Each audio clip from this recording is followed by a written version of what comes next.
Hello, my name is Samar. I also go by Sam or First Time Panner. Any of those you want to call me, you can. This will be a kind of first impression review, 2 looks, 1 palette for the Sephora Mega Mix eyeshadow palette. This is the, I guess, 2025 Sephora eyeshadow release. And if you know me or my channel, you know that I love Sephora collection, but especially Sephora eyeshadows.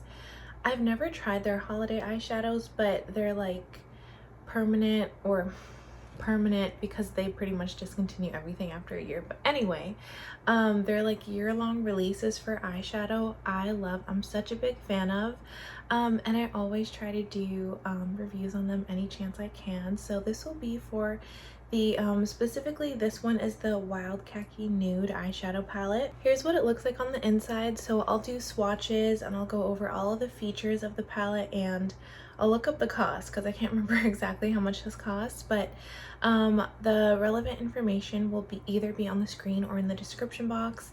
And yeah, if you're interested, just keep watching. Oh my gosh, there was some cat fur on my lip gloss that entire intro. I was struggling to stay focused.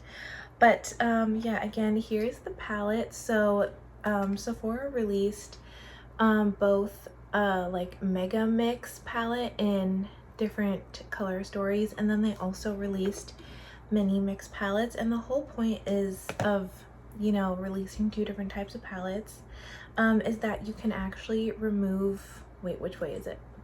Yeah, you can remove the different panels. So it has 3 different panels of 3 shades, and you can remove all of them to either change them within the palette, or you can swap them out for these mini mixes. I have one here.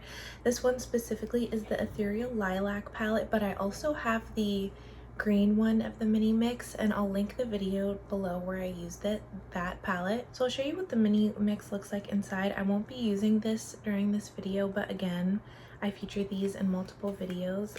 But yeah, you can take out the panels, and then you can also, they fit in the bigger palettes, and you can also take out the mirror. I always struggle to take out the mirror because my nails get in the way. But yeah, you can take out the little mirror. I don't know exactly what purpose that would be, but if you were interested in removing the mirror from either the mini or the larger palettes, you can do that with either. And I'll keep the mirror removed just so I can easily show you the palette without it being super reflective.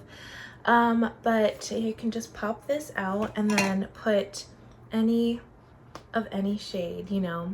The whole point is to mix and match.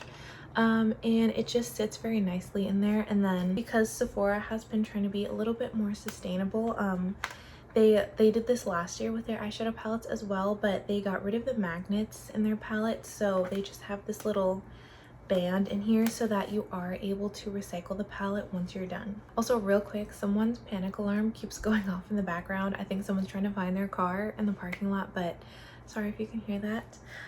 So again, this is what the green, I just call it the green Mega Mix palette looks like. It's, you know, greens and browns and just kind of like neutral colors mixed together with 1 black shade. And this is what all 9 of the shades look like swatched out. These 2, this cream shade and the black, are cream to powder. I don't know why I'm holding it like this. There's the car alarm. The cream and the black, so the 2 top shades swatched are cream to powders. So I haven't tried the cream. I have not tried the cream to powders in this palette or this line of palettes yet, but also one of my favorite palettes ever. If you watch my palette tournament, you would have seen that. Pretty much one of my favorite palettes that's ever been released is the Sephora Dahlia palette, and that was a completely cream to powder palette, and I have been just wanting Sephora to release a cream to powder palette or just cream to powder shades in general since then. So hopefully I like these just as much, because that was probably the best eyeshadow formula that's ever been released in my opinion. So again, here are the 9 shades. I will be doing 2 different looks, 1 on each eye. I haven't used these shades before. This is even my first time swatching them. So I'm really excited to use them, but I have to think about what I'm gonna do for my 2 looks, so I'll be right back. Before I do anything, I'm gonna start with my Milani eyeshadow primer, and as I always say in these kind of like first impression videos, if you think this sort of skews my first impression of the palette because I'm using eyeshadow primer, I totally understand, but that's just what I use every time I use eyeshadow. It's not like I'm trying to give this palette an advantage. This is just my standard for doing eyeshadow, so I'm just gonna put this all over my eye really quickly. And as you can probably tell, I've already done all of my makeup except for my eye makeup, so I'm hoping I don't get too much fallout. I mean, I probably won't go out with 2 different eye looks, but we'll see. Sometimes I do. And then I'm just gonna put the mirror back in here really quickly so I can use it while I'm doing my eyeshadow. The first shade that I'm gonna use is this cream to powder cream shade, just to set the eyeshadow primer. I don't exactly know how much is like getting onto my brush because I feel like the shade and my brush and the eyeshadow primer are like all the exact same shade. So it kind of just, it looks like nothing's on my brush, but I don't want to over apply. Now I'm going to take this brown shade on the top row and just put that all over my eye.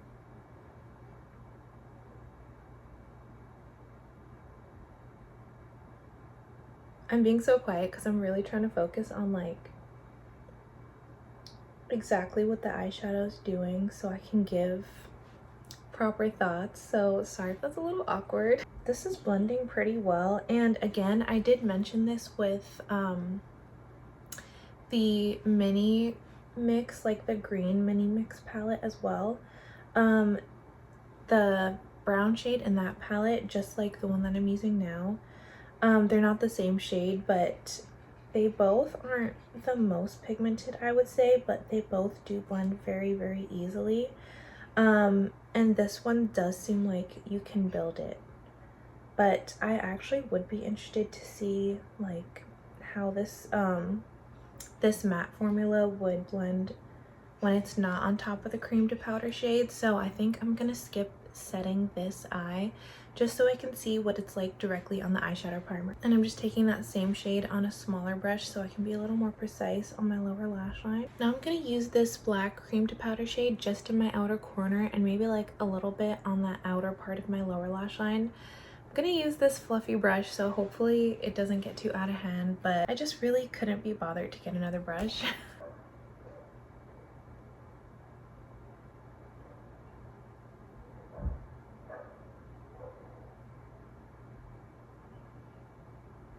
And I'm trying to be a little bit careful with how I blend this because, again, it is a cream to powder shade, so not that cream to powders should ever be difficult to blend, but I feel like it would be more prone to stick full pigment where you first put it. So I'm trying to have a little bit of a lighter hand and be more careful with exactly where I place the brush because, again, I'm using probably too big of a brush, and I'm just trying to kind of like dig my brush into my crease so that it just diffuses and looks a little bit like a shadow, like how all people do their eyeshadow. I feel like I don't need to explain this. Again, I'm taking that other brush and just putting a tiny bit of that black shade and just gonna scrub it into my lash line. And this has nothing to do with this eyeshadow. I can never get my eyeshadow right onto my lash line, so I always have to do this. And then just again a tiny bit on this outer part of my lower lash line. I do really like the way this looks. That's very pretty, and I feel like it all blended pretty perfectly. I'm just gonna take a tiny bit more of that first brown shade, just like tapping in once and tapping my brush off. And of course there's cat fur on my brush. And I'm just gonna go over the entire edge of where that was just to bring some of the brown back a tiny bit more, because I feel like the brown was showing up when it was the only shade on my eye, but when I added the black, it kind of made it fade into the background. So just gonna bring a tiny bit of it back. Now I'm gonna put my NYX glitter primer all over my eyelid. Again, this is just a standard practice for me, so even if you think this might be skewing the impression for you, I'm sorry if it does, but for me, this is what I do with everything, so it won't be affecting my personal thoughts on this eyeshadow palette. I'm gonna put this brown metallic shade all over my eyelid, and then I'll probably put the topper shade on top of that, but I'm getting ahead of myself.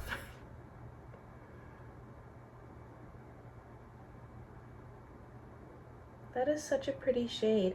It's not super punchy, but it's just like a super, super beautiful wash of color all over my lid. It is so pretty. I do feel like though, because it's almost the same depth as that black that I put on my outer corner, it does make things a lot deeper, which is what I was kind of expecting.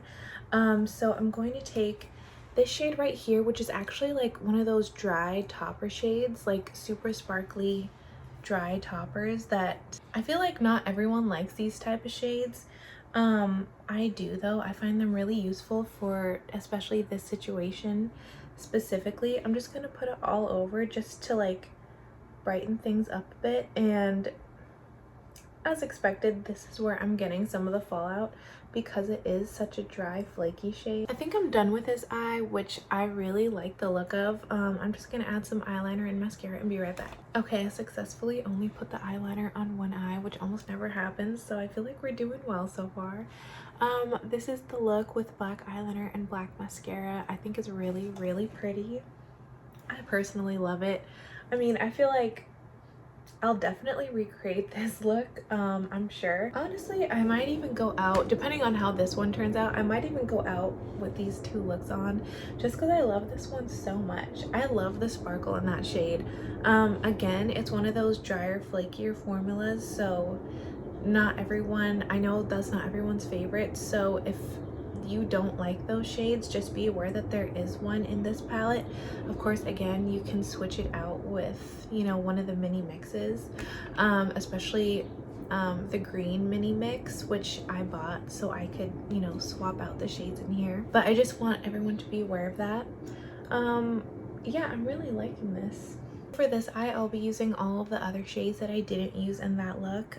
So first I'll start again with Milani eyeshadow primer. Again, like I said, I want to try using one of the powder mats on this eye without setting it first, just like straight on top of the eyeshadow primer. So I'm gonna use this shade as kind of my base shade and put it all over my eye, but this is like only slightly deeper than my skin tone, so I mean, who knows how much it'll show up anyway. Sorry if you can hear people in the background. Yeah, the shadow was barely showing up. Like, if I wasn't looking for the eyeshadow and I didn't know that I had eyeshadow on, I wouldn't even think there was anything there. I was at the beach last weekend, and up until then I was like quite pale for my coloring, but while I was at the beach I got a tan like everywhere, so now everything that I was using is either too light for me or like my foundation actually matches me now because it was too dark for me before. But yeah, I feel like honestly I could probably use that shade just to set the eyeshadow primer, so I guess I couldn't even really test the shade anyway because it, you know, there was nothing to blend. I'm gonna take this brush again and use this deep-ish, very slightly warm brown and kind of just put this, I'll put this like pretty much on the majority of my eye and lower lash line, but definitely much more concentrated than where I put this shade. You'll see where I put it. I'm not exactly sure what I'm gonna do with this look because I feel like one of the metallics that I'm gonna use might even be deeper than this brown shade that I'm using now, but we'll just see where I end up. Again, I'm using on this more concentrated pinched dunce brush just for my lower lash line, and I feel like I took it a little bit too low, like on my outer corner, so I'm just trying to clean that up a little bit. And this is what I ended up with. Now I'm going to take this deep like grungy green shade. It's so pretty. This is like my type of shade. After I apply my NYX glitter primer, I'm gonna put that, I think, in like the outer half of my eyelid. That color is so pretty. It's almost like a muted like cool tone forest green. And then finally I'm gonna put this shade here, which is like a dirty grungy greeny gold shade. I'm gonna put that on the first half of my eye just to create like a color gradient, but I'm gonna blend them together. I think I'll try to mirror those same metallic shades just on my lower lash line with this, again, with this dense pinched brush, just lightly, because I feel like my top lid is, my eye just looks a little top heavy. Okay, so this deeper green metallic doesn't pick up too easily on a brush, so I think it's probably best to use your finger. That is so beautiful. And again, one more time, I'm just gonna go in with that first shade I used, this one right here, just to kind of buff out the edges, and I'm just gonna tap in once and then dust off all the excess and just like buff around the edges again. I do think it had a tiny bit of that deeper brown still on the brush, my bad, but I like what it did. I'm trying to decide if I should do brown or black for my eyeliner mascara. Maybe I'll do brown. This is what the second look looks like with brown eyeliner and brown mascara. I think it's so pretty. I really like it. I do feel like, because I don't know how good that like sparkly topper shade would look on the inner corner. I think it's a little bit too piecey to be an inner corner highlight, which is why I didn't put it as an inner corner highlight. So I do feel like this palette is missing that. But again, you can mix and match the panels. So if you find one in one of the mini mixes, or if you have multiple mega mixes and you want to mix and match those, you can do that. So I would say, even though that is a drawback, that can be easily fixed if you have multiple of these palettes, which is kind of the whole point of the line. Other than that, I really, really like these eyeshadow palettes. Again, this is a first impression, so it's not like I fully put these palettes through every single test under the sun. But I think the blendability was great. I do like the cream to powder shadows. I don't think it's the exact same cream to powder formula as the one from the I Love Bloom line, which was where the Dahlia palette came from. I do think these are slightly more on the cream side than the powder side, but it's a really good formula still that blends very easily. And yeah, I really like it. All in all, that's my general thought on this palette. I do really like it. I think it's beautiful and I recommend it if you're interested. So I will have the swatches of the full palette on the screen. I'll take pictures, and then I'll also take pictures of the green and blue mini mixes, because those are the only 3 palettes from this line that I have. I'll put those swatches on the screen so you can see a more general idea of the shades that you can get. But again, look on the Sephora website to see the full range. Go in store. Also, I did want to mention, even though the individual shades are not magnetic, they do have little holes in the back so that you can pop them out and put a magnetic strip on the back if you want to use these for a Z palette. But again, because Sephora is not doing magnets in their palettes anymore, these are not magnetic. That's all I have for this video. Thank you so much for watching. Let me know if you're thinking of picking this up, or if you have any other requests about these palettes or any other palettes in general. But I'll just see you in my next video. I hope you have a great day. Until then, bye.